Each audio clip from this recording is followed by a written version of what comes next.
வணக்கம் நண்பர்களே. இந்துக்கள் விழித்திருநம்பல் வணக்கம். இந்த பதிவு சப்பருடைய ஃப்ரெண்ட்ஸ் ஷேர் பண்ணுங்கள். சப்போர்ட் பண்ணிச்சுன்னா சூப்பர் தேங்க்ஸ் சாயின் பட்டன் சப்போர்ட் ஃபினான்ஷியல் டு நம்மளை சேனல். நன்றி. இப்போது இந்த இந்தி கூட்டணி ஏற்கனவே அதை ஆரம்பித்த நிதிஷ்குமார் இந்த பக்கம் வந்துட்டார். கெஜ்ரிவால், கவிதா, சிபு சோரன் உள்ளே கைதாகிட்டாங்க இல்லையா? யாருமே இல்லை. நார்த்தில் காங்கிரஸ் இல்லை. எங்கே வந்து ஆட்சியில் வரும்னு சொல்லி கனவு கண்ட ஸ்டாலின் இங்கே 40 வரா மாதிரி யார் ரிப்போர்ட்டு கொடுத்தா ஸ்டாலினுக்கு? என்ன அப்படி கழட்டிட்டாங்க ஆட்சிக்கு வந்து? அப்படி ஒரு மனக்கணக்கு. இந்த மாதிரி இவர் சொல்லிகிட்ருக்காரு. அதெல்லாம் காரணம் அந்த ஐடி இங்கே பரப்போம், பொய்யும் பொருட்டும் பரப்புவானுங்க. வாயில் ஒரு பக்கம், சமூக வலைதளம் ஒரு பரப்போம். கை வந்த கள திமுகவுக்கு தெரியும் உங்களுக்கு. இது போக இது பத்தாதுன்னு இதுக்கெல்லாம் மேலே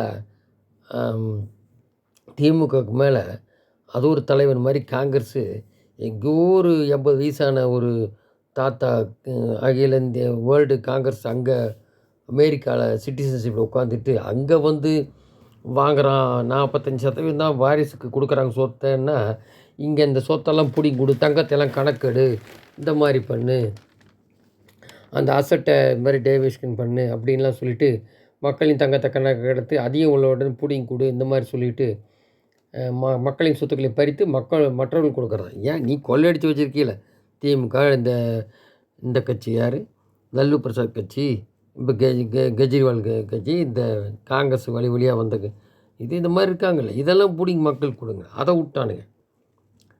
இந்த வாரிசு அரசியல் கொள்ளையடித்து காலங்காலமாக வச்சுருக்க ஆரம்பத்தில் எடுத்து பூரா விட்டோம்னாக்க அவன் ஒன்றுமே மிஞ்சாது கணக்கெடுத்தா.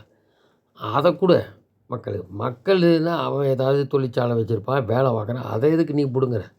அதிலே நீ முடிஞ்சு ஏற்கனவே நீ வரக்கூடியவன் கிடையாது. அப்புறம் பார்த்தா இவன் அவர் சொந்த கருத்துங்கிறான். அவர் சொந்த கருத்து அதெல்லாம் எங்களுக்கு ஒன்றும் இல்லை. ஏடா நீ சொன்னதுனால தான் மோடி பேசுகிறாரு.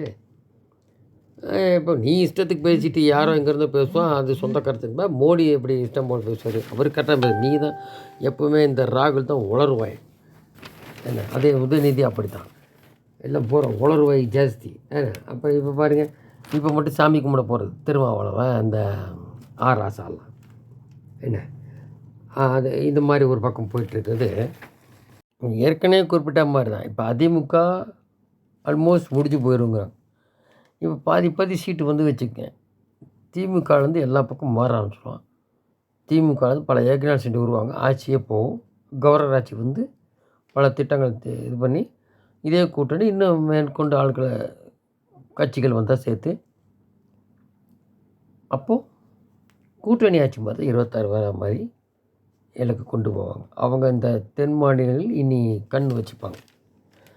அதில் போதையில் இப்போது எல்லாம் பார்த்திங்கன்னா இந்த ஜாபிரசாதிக்கின்ற திமுக இந்த போதை வந்ததுனால எங்கே பார்த்தாலும் தள்ளாடுறான், ரோட்டில் படுத்துக்கிறானுங்க. போலீஸ் பிடிக்க போனால், ஏதாவது ஆம்புலன்ஸ் பிடிக்க போனால் தப்பிச்சு ஓடிடுறானுங்க.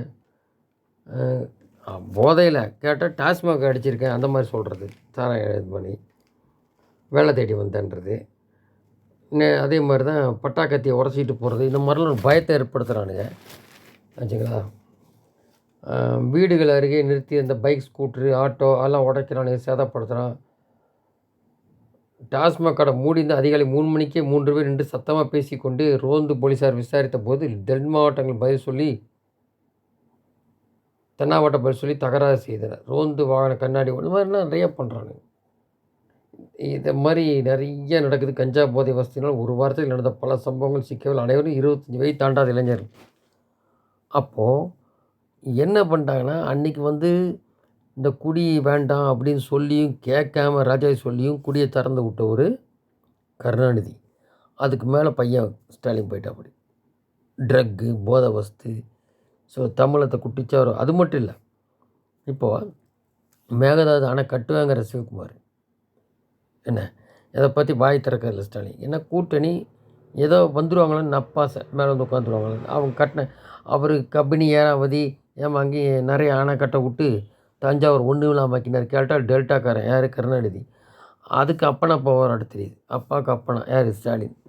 இன்னும் கட்டிக்க ஒன்று தரரிசி நிலமாக ஆக்கு, அது ஒன்றும் இல்லாமல் போனால் தானே அதை விற்று பிளாட்டு போட்டு G2 இப்படி பண்ணல. இது மாதிரி எண்ணமெல்லாம் இருக்கும். எங்கேயோ யாரும் எப்படியோ பண்ணுங்க, எல்லாம் ஒன்றுமில்லாமல் பண்ணிடணும் சொல்ல முடியாது.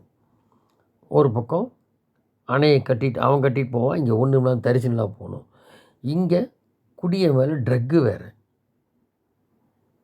இதை மோடி வந்தப்புறம் தான் இதுக்கு சாவு மணி அடிக்கணும் திமுக. அவர் சொன்னது தான் தேர்தலாம் கிடைக்கும். அப்படி இருந்தால் தான் விடியும்.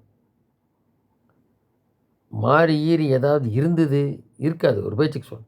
இப்போ ராகுல் மாதிரி இருந்தால் இவன் வாட்டுக்கு ஒரு பக்கம் தரிசு நிலமாக்கிடுவானுங்க.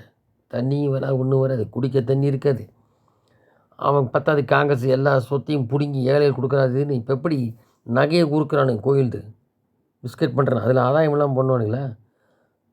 அந்த மாதிரி பண்ணிகிட்டு இருக்கான் இல்லையா? ஏன் முஸ்லீம் கிறிஸ்டினோட சர்ச்சு மாஸ்கில் கை வைக்க வேண்டியதானே? எதை எடுத்தாலும் இங்கே தான் ஆச்சுங்களா? அதே மாதிரி எலெக்ஷன் வரும்போது போட்டு திருமாவளவன் இந்த ஆராசா மாதிரி உள்ளே போகிறது, அப்புறம் பழைய குருடி ஆயிடுறது. அதனால் ரொம்ப விழிப்புணர்வு இந்துக்களுக்கு வரணும். வந்தால் தான் இவனுங்கள இங்கேருந்து ஃபுல்லாக ஓட விட முடியும் இல்லையா? அப்போ இந்த மாதிரி ட்ரக்கு போய் இங்கே அடிமைத்தனம் பண்ணுறது. எங்கே இந்தியா காப்பாற்றுறது? இங்கேருந்து அவன் பாரு இப்போ நார்த்தெல்லாம் அண்ணாமலை பேச போப்பார், அப்படி ஹிந்தி கற்றுக்கிட்டு இருக்க, அப்படி தமிழ் வாழ்களுக்கும் போப்பார். நீ எங்கே போய் என்ன பேசுவ? வர வேண்டாங்கண்ணா சனாதனத்தில். இதில் பாருங்கள் பியூட்டி. இப்போ அந்த இந்தி கூட்டணி கலக்கலத்து போச்சு இல்லையா? அதில் இந்த ரேவந்த் ரெட்டி இருக்கார்ல, காங்கிரஸ் சிஎம் தெலுங்கானா, அவர் உதயநிதி கைது பண்ணுங்கிறார். கைது பண்ணால் அவங்களே கூடி கைது பண்ணலாம் இங்கே உதயநிதியை ஆச்சுங்களா? நீ கச்சத்தீவுக்கு இவங்க ஸ்டாண்ட் எடுக்கிறான், இவங்க காங்கிரஸ் தான் கொடுத்தான். நீ இன்கேஸ் ராகுல்னா கூட நீ ஸ்டாண்ட் எடுக்க முடியுமா? கொடுத்தது அப்பாட்டி தான். இப்படி முன்னுக்கு பின் முரணு ராகுலுக்கு, இதே மாதிரி ஸ்டாலினுக்கு. அதனால் ஒரு பக்கம் இது. அப்புறம் பினராயி விஜயன் அங்கே எதிர், மற்ற இடத்துல கூட்டணி கம்யூனிஸ்ட் காங்கிரஸ். ராகுல் என்னங்கிறாரு, கேரளா மந்திரி பினராயி விஜயனை கைது பண்ணுங்கிறார்.